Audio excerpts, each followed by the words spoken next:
Hey everybody, welcome back to Champ & Sons and our Austin Zoo and Garden series where we are starting into our North American section. Now, I didn't really show too much of the building of the entrance into this area, really because it took a long time and it would have been a little too much and probably too many videos, and I had to make so many changes that it just seemed better to go into the first habitat build over the actual entrance area, which is really just a restaurant section that leads into this one from the main entrance. Now you will see it during our more cinematic shots, but right now we are going to be showing a couple of things here. First is going to be the habitat for the grizzly bears. This was a bigger habitat to build. It's one I definitely enjoyed a lot of, and I think comes out looking really good in the end, the way that this whole thing comes together. So this section that we're working on right now is just kind of the little viewpoint that we're going to give people into it. It does stick out in the habitat some. It's not all that major, but it does stick out in to give you a little bit of a view of them. No, I don't have any like cave or I guess den shots of it. But I think this one really serves the need of the people, and it looks pretty good once it's finally completed and finished. You will see the completed and finished version of it a little later at the end. It'll get kind of the new cinematic camera view going through, and you'll kind of see how all that displays and works out pretty well for us here. So now this is basically designed with just a rock edge. In an ideal world, this is a part of a campus that we'd have to dig into some, just for the simple fact you can't continually go up and up. And I know people put in a lot of major elevations into it. That's not something I've always done with mine. I think this turns out pretty good though. And right now here you see me fiddling with this damn bar that's at a freaking angle that just makes me so mad. But we finally get it kind of settled out here to give us a little bit of a raised roof on it. I think it turns out pretty good, this little section here. And then what we're also going to see be built today in this episode is going to be our new, I guess, employee area where we have the resource center, the trade center, staff services, all that stuff kind of going on. We have that section built over. It's going to be right around this part of the zoo, which I think is pretty much the way it would go as far as servicing this area. We'd have to have something there to do that. And so it kind of fits in off to the side. And so you'll see kind of how we fill in some of the space and kind of the way we're going to get this whole zoo connected over with each other. So yeah, that's kind of what we're working on. I'm going to go ahead and hop on out of here, and I will catch up with y'all a little bit later on as we kind of get into some more of the completed habitat segment and some more of the completed staffing areas.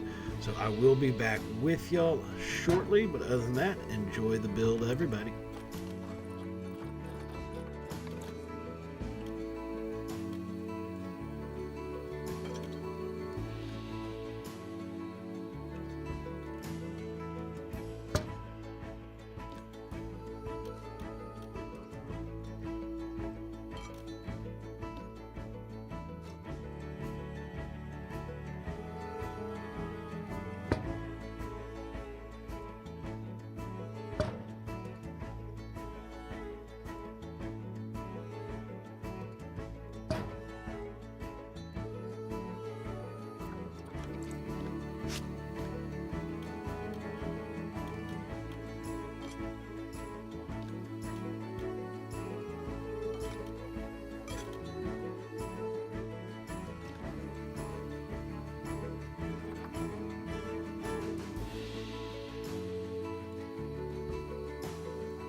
And I am back.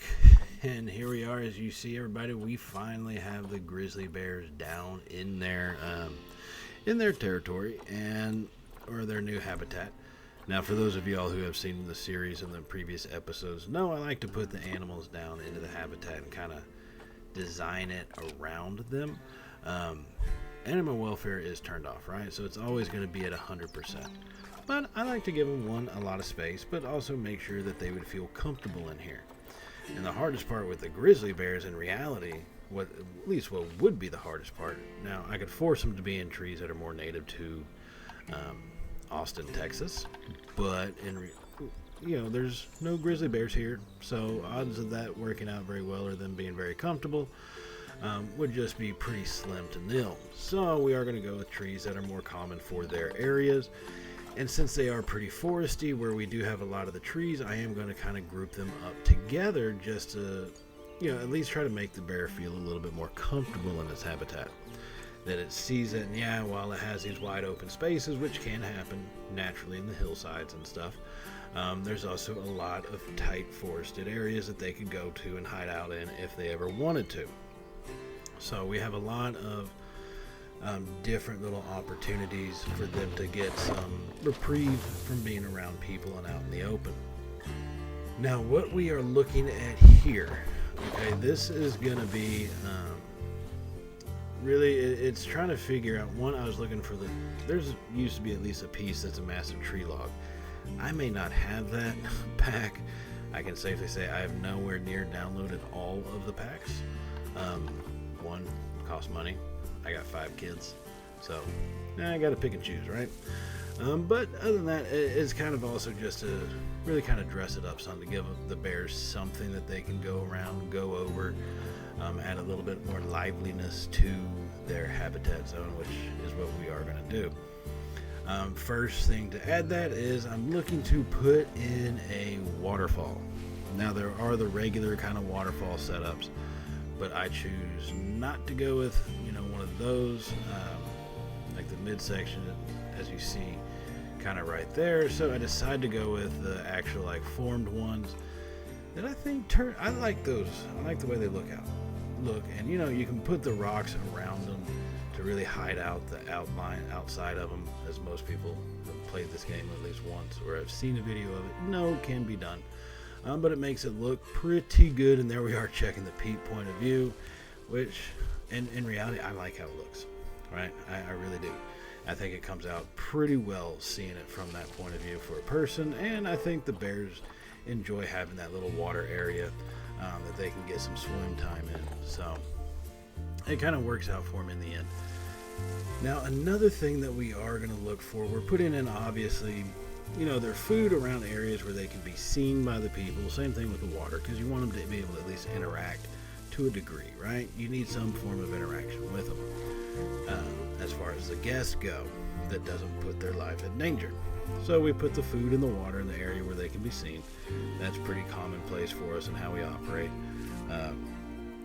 And then what I do also want to try to put in, and you'll see me go through and start that here in a minute, is going to be basically like a little rock formation that they actually have the capability, I believe, to climb up and onto, but they also have the capability to walk under and through, and it adds just that little bit more liveliness to their habitat for them. And here we are putting the roof in. Now, I don't go into detail into these sections. One, I just don't have that kind of ability, like the artistic kind of mind it takes to pull off that kind of thing.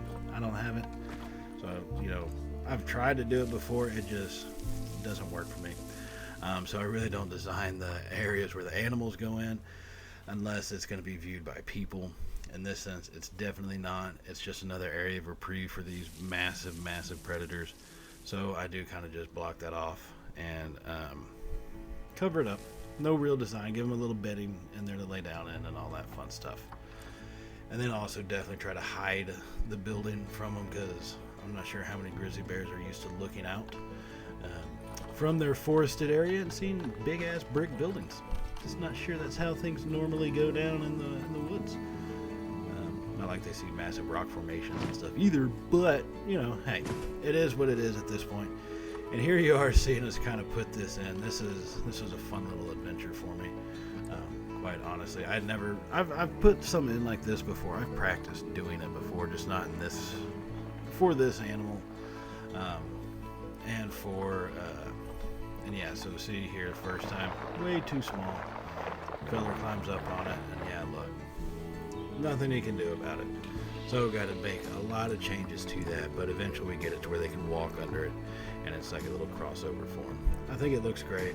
I think people would enjoy seeing them on that. And so yeah, we do keep it in there. We do look for it.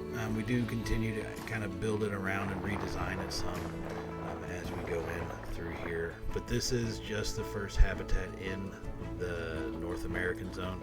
We are going to have multiple animals in here, from reindeer to pronghorns to anything that's really shown up in the North American continent that Planet Zoo has with the basic packs. Remember, I don't have a whole lot of the expansion packs. So we're going to make do with what we got. You know what I mean? That's what we are going to pull off. So definitely enjoy the rest of this build and enjoy the cinematic shots. Now, before we get to that, I do want to remind y'all to hit the subscribe button if you have not hit it already. And if you did like today's video and you like how this kind of turns out, definitely give us a thumbs up. It is greatly appreciated by us here at the channel. I do really appreciate everything that y'all do for us here at Champ & Sons, and all the support y'all have shown us over recent times. So I am going to go ahead and hop on off. Thank y'all once again, and stay tuned for the cinematic shots coming up in a couple minutes as we finish the design on this grizzly bear habitat, everybody. So as always, stay safe, and well, y'all know how it goes by now, right? Later.